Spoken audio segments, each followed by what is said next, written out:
Tüvürme sözlerimi yatla ilki söyleyimi. Sana düzüm şulaydı mı?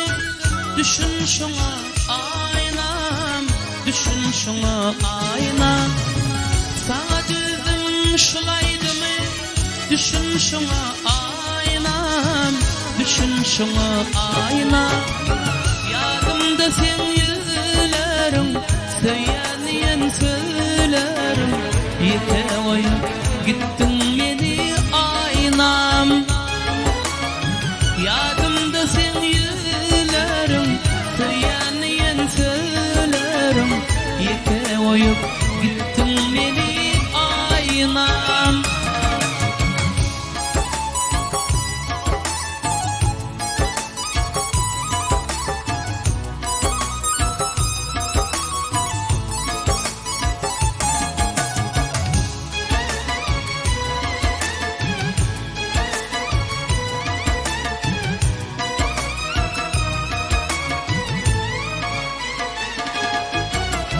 Yaşlığımda seni hala bugün yeke kaldım. Söylenip hatlar yazdım, yadımda mı aynam, yadımda mı aynam. Söylenip hatlar yazdım, yadımda mı aynam, yadımda mı aynam. Yadımda sen yüzlerim, söyleyen söylerim. Yetevoyup gittin beni aynam.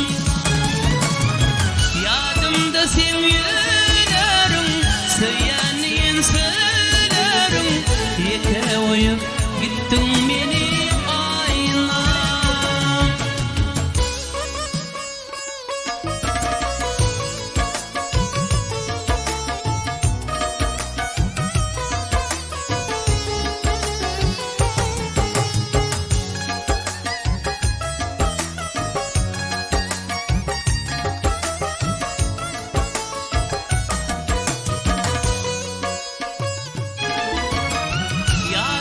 Sen yüzlerim, söyleyen söylerim. Yetevoyup gittin beni aynam.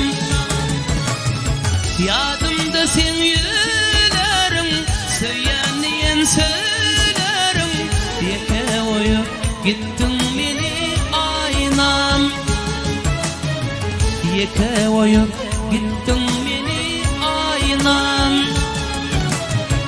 Yetevoyup gittin beni